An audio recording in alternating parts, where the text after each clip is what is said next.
Hello guys, welcome back to my channel. So I am here with my another video on previous year question.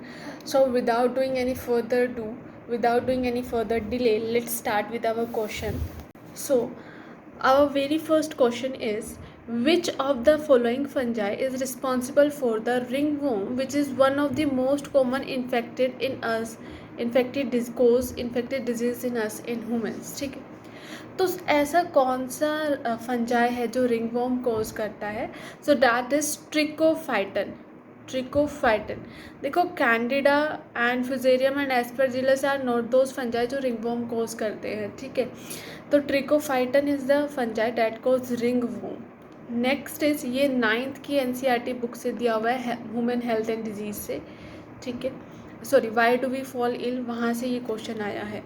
Next question is, the primary and secondary immune system are carried out with the help of two special type of lymphocytes. देखो, lymphocytes को हम WBCs भी कहते हैं, white blood cell, जो हमारे body को क्या करते हैं, इम्यूनिटी प्रोवाइड करते हैं। तो जो दो टाइप के WBCs होते हैं हमारे पास, दो टाइप के जो लिम्फोसाइट्स होते हैं वो होते हैं B and T लिम्फोसाइट्स, ठीक है। तो आंसर आपका हो जाएगा option number 3rd। Next question is, what is the mass of 0.5 mole of calcium atom? Okay, so देखो, अगर हम कैल्शियम एटम के 1 मोल की बात करें तो उसका मास होता है 40। AMU दिया हुआ है, mass of 1 mole of calcium is 40, और उन्होंने पूछा है 4.5 मोल। तो यूनिटरी मेथड लगा दो आप, upon 1 into 0.5 that is equals to 20 gram will be the answer, ठीक है। वही है, एक चॉकलेट 5 रुपये की है तो 2 चॉकलेट कितने की? 1 मोल का वेट 40 रुपये है, सॉरी 1 मोल का वेट 40 है, ग्राम्स है, तो 0.5 मोल का वेट कितना होगा? सेम मेथड अप्लाई करना है। Which of the following is the property of isobar? देखो, जो आइसोबार्स होते हैं उनका मास सेम होता है, ठीक है। Those atoms who have same mass number are known as isobar. Isotopes जिनका एटॉमिक नंबर सेम होता है, आइसोटॉप्स क्या होता है? जिनका एटॉमिक नंबर सेम होता है, ठीक है। तो यहाँ पे देखो, they have same mass number, option number 2 will be the answer. Next question is, dash is the change of solid state directly into the gaseous stage. देखो, जब सॉलिड डायरेक्टली गैसियस स्टेज में कन्वर्ट होता है, ठीक है, इस process को हम सब्लिमेशन कहते हैं। ये मैंने अपने लेक्चर मैटर सराउंडिंग अस केमिस्ट्री के जो लेक्चर है मेरा, उसमें मैंने आपको बताया है। जब डायरेक्टली सॉलिड गैस में चेंज होता है तो उसको हम क्या कहते हैं? प्रोसेस ऑफ सब्लिमेशन, ठीक है। इसमें हमने एग्जाम्पल्स भी पढ़े थे, वो आप मेरी वीडियो में, यहाँ पे मैं लिंक डिस्क्रिप्शन बॉक्स में दे दूँगी, वहाँ से आप मेरी मैटर सराउंडिंग अस वाली वीडियो देख सकते हो, उसमें सारी चीज़ें मेंशन्ड हैं। Okay, next question is, nitrogen gas occurs in dash in our atmosphere. तो सबसे ज़्यादा हमारे जो एटमॉस्फेयर में नाइट्रोजन गैस होती है, उसके बाद ऑक्सीजन होती है। तो जो 70 to 80% जो होती है वो हमारी नाइट्रोजन गैस होती है। Next question is, washing soda is used in, permanent hardness को रिमूव करने के लिए होता है, प्लस ग्लास, सोप और पेपर इंडस्ट्रीज में भी यूज़ किया जाता है। तो बोथ 1 and 2 पर्पसेस। ये आपके 10th क्लास की एनसीईआरटी बुक से क्वेश्चन है। Which of the following is dispersing medium of emulsion? देखो, इमल्शन इज अ सॉल्यूशन इसमें जिसमें जो डिस्पर्सिंग फेज होता है वो भी लिक्विड होता है, और डिस्पर्सिंग मीडियम भी क्या होता है? लिक्विड होता है। डिस्पर्सिंग मीडियम जिसमें आप चीज़ को मिला रहे हो, और जिस चीज़ को मिला रहे हो that is the dispersing phase. तो यहाँ पे जो इमल्शन है वो लिक्विड का सॉल्यूशन है, तो यहाँ पे डिस्पर्सिंग मीडियम क्या होगा? Liquid only. तो only B is the correct answer. Next question is, how many electrons are present in the outer most shell of silicon? Outer most shell of silicon में कितने electrons present है? तो अगर हम silicon का atomic number देखें, silicon का अगर हम एटॉमिक नंबर देखें तो कोई मुझे बता सकता है what is the atomic number of silicon? So जो एटॉमिक नंबर होता है सिलिकॉन का, वो होता है सिलिकॉन का 14। एटॉमिक नंबर कितना होता है? 14 होता है। तो अगर हम अपना ऑर्बिट्स को फिल करना शुरू करें तो फर्स्ट ऑर्बिट में 2 इलेक्ट्रॉन्स, उसके बाद वाले ऑर्बिट में 8 इलेक्ट्रॉन, उसके लास्ट वाले शेल में कितना, 4 इलेक्ट्रॉन, तो आउटर मोस्ट में कितने होंगे, 4। ओके, ऐसे ही तो फिल करते हैं, फर्स्ट में 2, देन 8, देन 8, देन 8, इसी तरह से फिल किया जाता है। Next question is what is the pH of mouth when tooth decay start. देखो, जब आपके माउथ का पीएच लोअर देन 5.5 होता है तो टूथ डिके क्या होता है, स्टार्ट हो जाता है। ये भी क्लास 10th की एनसीईआरटी में टेबल दिया हुआ है, वहां से लिया गया है, केमिस्ट्री के चैप्टर से। Next question is single celled organism can produce 2 equal daughter cell. देखो, जो सिंगल सेल्ड ऑर्गेनिज्म होते हैं वो जनरली एसेक्सुअल रिप्रोडक्शन शो करते हैं, जिसमें एक सिंगल सेल डिवाइड कर जाता है 2 डॉटर सेल में। इस तरह के सेक्सुअल रिप्रोडक्शन को हम क्या कहते हैं, बाइनरी फिजन कहते हैं, which is a type of cell division. ठीक है, तो आंसर हो जाएगा बाइनरी फिजन। अमीबा भी क्या है, इसका यूनिसेलुलर सिंगल सेल्ड ऑर्गेनिज्म का एग्जांपल मैं आपको बता देती हूँ, अमीबा, ठीक है, विच इज़ अ प्रोटोजोन। ठीक है, इसके अंदर जो एसेक्सुअल रिप्रोडक्शन होता है वो बाइनरी फिजन के थ्रू ही होता है। Next question is dash water molecules are present in formula unit of washing soda. सो ये बोल रहे हैं कि कितने वाटर मॉलिक्यूल्स प्रेजेंट है वॉशिंग सोडा में। ठीक है, वॉशिंग सोडा में कितने मॉलिक्यूल्स ऑफ वाटर प्रेजेंट है, तो 10 molecules of water are present in washing soda. See, जो फॉर्मूला होता है वॉशिंग सोडा का वो होता है Na2CO3.10H2। तो यहाँ पे देखो वाटर के कितने मॉलिक्यूल्स है, वाटर के 10 मॉलिक्यूल्स है, तो answer would be option number 1, 10 molecules. Next question is synthetic detergents are classified into many categories. Synthetic detergents 3 type के होते हैं, ये क्लास 12th के केमिस्ट्री की एनसीईआरटी से लिया गया है। सिंथेटिक डिटर्जेंट्स जिसमें हमने पॉलीमर्स वगैरह पढ़े हैं, उसी चैप्टर से लिए गए हैं।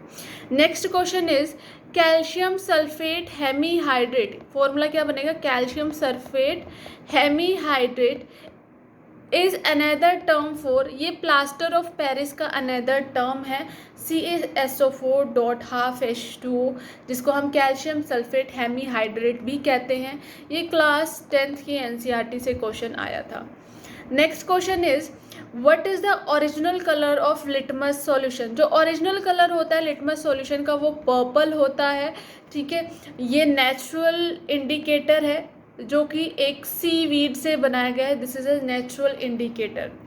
Okay, next is what which of the following consist a super energetic and super excited particles.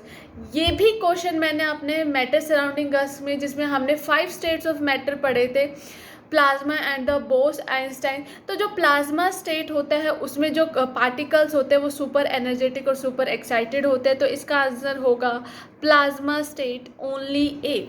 Question number 17, which gas is formed when metal hydrogen carbonate reacts with acid. तो जब मेटल हाइड्रोजन कार्बोनेट रिएक्ट करता है acid के साथ तो gas release होती है, और कौन सी गैस रिलीज होती है, carbon dioxide is release. Okay, next question is what is the number of valence electron present in the aluminium ion. ठीक है, तो एल्यूमिनियम आयन में वो पूछ रहे हैं, देखो Al पॉजिटिव मतलब उसने एक इलेक्ट्रॉन अपना दे दिया है, डोनेट कर दिया है किसी को, तभी तो ये आयन बना, चार्ज आया पॉजिटिव वाला। ठीक है, तो अगर हम देखें तो एल्यूमिनियम की वैलेंसी होती है 3 पॉजिटिव, मतलब उसके पास उसके आउटर मोस्ट शेल में कितने इलेक्ट्रॉन्स होते हैं, 3 इलेक्ट्रॉन्स होते हैं। आउटर मोस्ट शेल में 3 इलेक्ट्रॉन्स होते हैं, जिसमें से उसने एक दे दिया है, तो कितने बचे, 2 ही बचे आउटर मोस्ट में, तो वैलेंस इलेक्ट्रॉन कितने हुए, 2 ही हुए। ठीक है, अगर मैं आपसे पूछूं कि एल्यूमिनियम का एटॉमिक नंबर कितना होता है, तो कोई मुझे बता सकता है कि एल्यूमिनियम का एटॉमिक नंबर कितना हो सकता है, 13 होता है। एल्यूमिनियम का एटॉमिक नंबर कितना होगा, 13 होगा। तो अगर आप इसको फिल करने लगोगे, पहले शेल में 2 इलेक्ट्रॉन, देन 8 एंड लास्ट वाली शेल में 3, जिसमें से एक डोनेट कर दिया, पॉजिटिव का मतलब क्या है, डोनेट कर दिया, तो कितने बचे, 2 बचे। तो आंसर क्या होगा, option number 3, that is 2 electrons. ठीक है, next question is calculate the number of moles present in 120 gram of Mg। ठीक है, देखो 20 मैग्नीशियम का एटॉमिक वेट कितना होता है, एटॉमिक वेट होता है 24, तो 24 grams of magnesium makes 1 mole. तो 120 grams of magnesium will make how many moles, तो 1/24 into 120 that is equals to 5 mole. तो answer would be option number 4 that is 5 mole. Next question is which of the following is present at growing tips of stems and roots. ठीक है, ये मेरे tissue वाले chapter में आपने पढ़ा होगा, जो रूट्स और शूट की टिप्स होती है वहाँ पे एक मेरिस्टेमेटिक टिश्यू प्रेजेंट होता है जो ग्रोथ में मदद करता है, उसको हम एपिकल मेरिस्टेम कहते हैं। इसको मेरिस्टेमेटिक टिश्यू क्यों कहते हैं, because it's keeps on dividing, ये कभी अपना डिवीजन स्टॉप नहीं करता है, इसलिए हम इसको क्या कहते हैं, मेरिस्टेमेटिक टिश्यू कहते हैं। Next question is when terminal phosphate linkage in ATP is broken using water, जो एनर्जी रिलीज होती है वो कितनी होती है, it is 30.5 kilo joules per मोल, इतनी एनर्जी रिलीज होती है। ये जो 10th क्लास में लाइफ प्रोसेस वाला चैप्टर है उसके अंदर ये दिया हुआ है येलो बॉक्स में। ठीक है, ये वहाँ से क्वेश्चन उठाया हुआ है।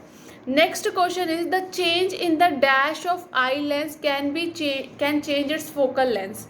ठीक है, तो इससे क्या होगा, किसके चेंज में, देखो जो आई लेंस का जो कर्वेचर है, सपोज करो देखो दिस इज द कर्वेचर, अगर कर्वेचर इतना है तो फोकल लेंथ इतनी होगी, अगर कर्वेचर इतना है तो फोकल लेंथ बड़ी होगी। सो कर्वेचर के चेंज होने से फोकल लेंथ क्या होती है, चेंज होती है। ठीक है, question number 3, which of the following primates were found 15 million years ago and were more man-like? So they were Ramapithecus, only 2, तो ऑप्शन नंबर 3 इज करेक्ट। ठीक है, ये heredity and evolution class 10th के chapter से लिया गया है question. Next question is which of the following hormones promote cell division are present in greater concentration in areas of rapid cell division such as in fruit. तो ये है आपका option number 1 cytokinin, ये class 11th के chapter से आया है plant hormone से।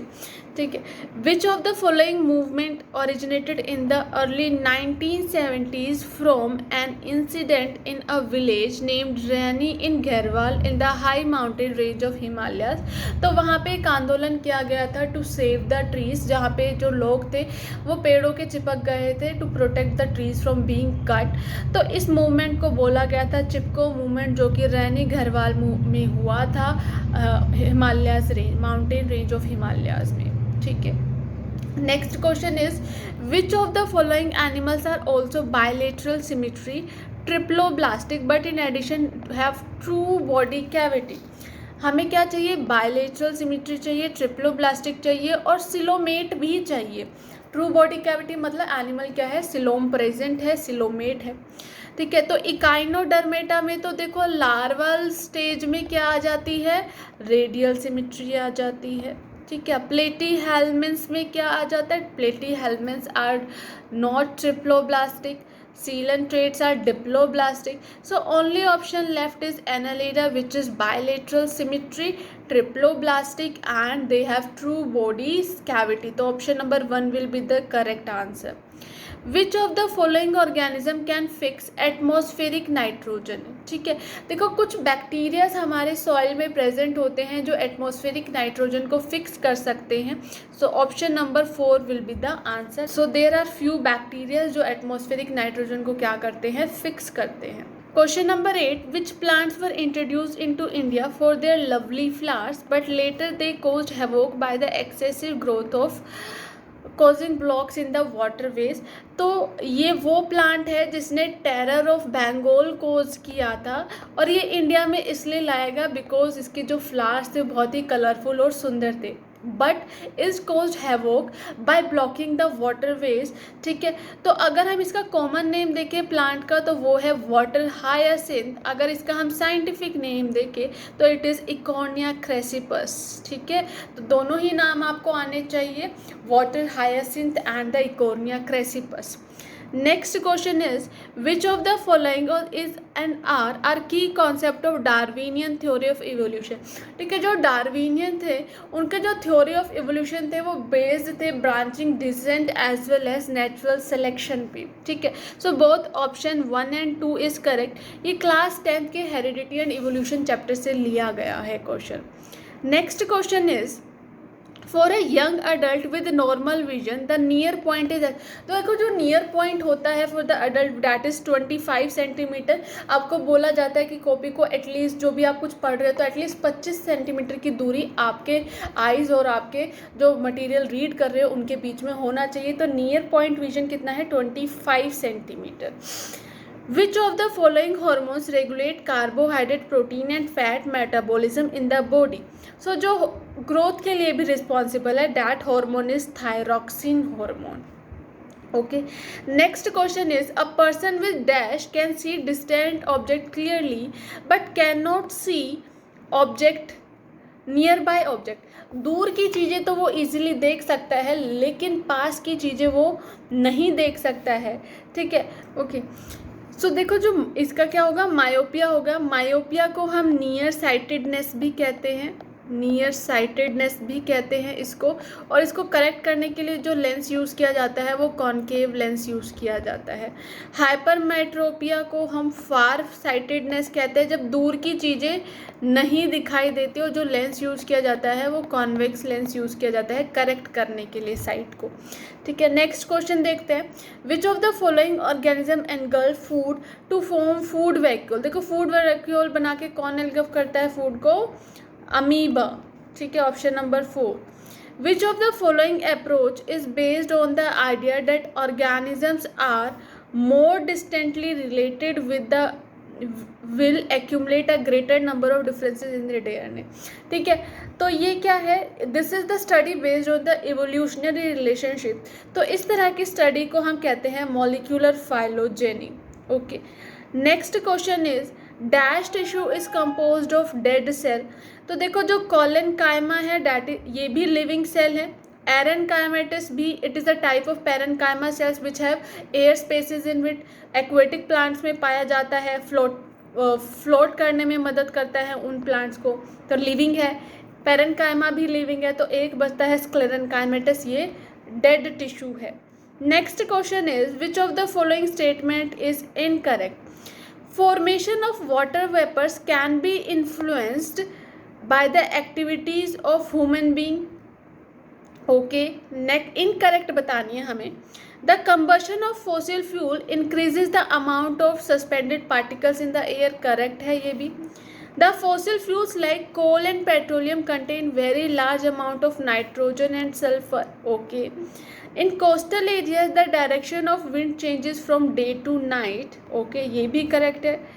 ठीक है, सो इसमें जो इनकरेक्ट स्टेटमेंट है वो है ऑप्शन नंबर 3 कि इसमें large amount of nitrogen and sulphur इतना नहीं होता है।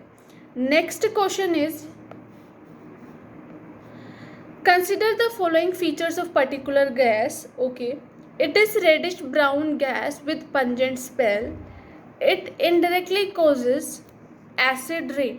So that gas is NO2, nitrogen dioxide. Next question is question number 18. Which of the following organism do not have definite nucleus? देखो मैंने अपनी वीडियो में जो सेल चैप्टर कराया है उसमें मैंने आपको बताया है जो प्रोकैरियोट्स होते हैं उनके पास डिफाइंड न्यूक्लियस नहीं होता, यूकैरियोट्स के पास होता है। ठीक है, तो जो हमारे किंगडम्स बनाए गए हैं, 5 किंगडम बनाए गए हैं, Monera, protista, fungi, animalia and Plantae. तो मोनेरा में उन सभी ऑर्गेनिजम्स को रखा गया है जिनके पास डिफाइंड न्यूक्लियस नहीं है, मतलब सभी बैक्टीरियाज को रखा गया है। तो option number 1 is the answer. Next is for what purpose do many marine animals generally use the dissolved carbonates in sea water. Okay, अगर दोबारा रीड कर लेते हैं। फॉर व्हाट पर्पस जो मरीन एनिमल है वो कार्बोनेट को यूज़ करते हैं सी वाटर में, to make their shell, shell बनाने के लिए वो कार्बोनेट्स का यूज़ करते हैं। Next question is the diameter of the प्यूपिल on human I is जो हमारे प्यूपिल का डायमीटर है उसको कौन कंट्रोल करते हैं, आइरिस मसल कंट्रोल करती है by contracting and relaxing. The level of which vitamin are kept high in poultry breed, जो पोल्ट्री ब्रीड्स होती है, ठीक है, फीड्स होती है, उसमें कौन सा विटामिन ज़्यादा होता है, उसमें विटामिन ए एंड के सबसे ज़्यादा होता है, विटामिन ए एंड के। Next is which of the following is a macro nutrient for plant. देखो मैक्रो न्यूट्रिएंट्स को आप याद कर सकते हो NPK MSC, ये सारे micro nutrient. N stand for nitrogen, P for phosphorus, K for potassium, M for magnesium, S for sulphur, C for carbon. ठीक है, तो अब देखो इसमें से क्या है, ये भी नहीं है, मैग्नीशियम है, तो मैग्नीशियम क्या हुआ, मैक्रो न्यूट्रिएंट हुआ। तो ये सारे मैक्रो न्यूट्रिएंट है, बाकी जो बचे वो सारे माइक्रो न्यूट्रिएंट है, तो इस तरह से याद कर लेना NPK MSC। Okay, next is xanthium and cyperus rotundus are examples of weeds. Weeds के एग्जाम्पल है, ये मैंने अपने क्रॉप प्रोडक्शन वाले लेक्चर में आपको करवाया है। Okay, the credit for green revolution in India goes to MS Swaminathan. जो वर्गरीज कुरेन है इनको रेवोल्यूशन ऑफ मिल्क के लिए जाना जाता है। ठीक है, वर्गरीज कुरेन को मिल्क के लिए रेवोल्यूशन के लिए जाना जाता है और ग्रीन रेवोल्यूशन के लिए MS स्वामीनाथन को जाना जाता है इंडिया में। ठीक है, which of the following is the term the true friends of farmer. ये तो बहुत ही इजी क्वेश्चन है, 4th-5th क्लास में पढ़ाया जाता है। फार्मर का ट्रू फ्रेंड कौन होता है, अर्थवॉर्म होता है फार्मर का true friend. Next question is Apis cerana indica is a type of bee. Bee जो है उसका साइंटिफिक नेम है एपिसेरेना, एपिस डोरसाटा, ये सब क्या है, बीज के साइंटिफिक नेम है। मेरे जो पोल्ट्री वाली क्रॉप प्रोडक्शन वाली जो वीडियो है उसमें मैंने ये सारा बताया हुआ है, एनिमल हस्बेंड्री वाली वीडियो में। ठीक है, next question is which of the following can not be classified age group of activities that give a good yield. ठीक है, तो गुड ईल्ड के लिए कौन सी प्रैक्टिस को हम नहीं मान सकते कि हमें गुड ईल्ड मिले, crop protection improvement yes, crop production improvement yes, crop variety improvement yes, crop efficiency improvement. तो option number 4th is incorrect. Next is which of the following is considered to be the purest form of natural water. तो जो purest form है natural water का वो है rain water is the purest form of natural water. Next question is what is, वो हैं जो eggs से रिलेटेड होते हैं। ठीक है, एग्स देने के लिए रियर किए जाते हैं, उनको हम क्या कहते हैं, लेयर्स कहते हैं। क्या कहते हैं, लेयर्स कहते हैं। ठीक है, और जो as a meat purpose use किए जाते हैं उनको हम ब्रॉयलर्स कहते हैं। फॉर मीट पर्पस जो यूज़ किए जाते हैं उनको हम ब्रॉयलर्स कहते हैं। Next question is what is the density of water at 4 degree Celsius. तो 4 डिग्री सेल्सियस पे वाटर की डेंसिटी सबसे ज़्यादा होती है, that is 1 gram per metre cube. Okay, so this was all about today's lecture. सो आज हम इतने ही क्वेश्चन डिस्कस कर रहे हैं। I hope you like my video, do like share and subscribe to my channel. मेरे डिस्क्रिप्शन बॉक्स में मेरा Insta page as well as जो टेलीग्राम चैनल है उसका लिंक सभी डिस्क्रिप्शन बॉक्स में गिवन है, तो वहाँ जाके आप वहाँ पे चैनल को ज्वाइन कर सकते हो। ठीक है, इंस्टाग्राम को आप मेरे इंस्टाग्राम चैनल को फॉलो कर सकते हो। Okay, so thank you so much.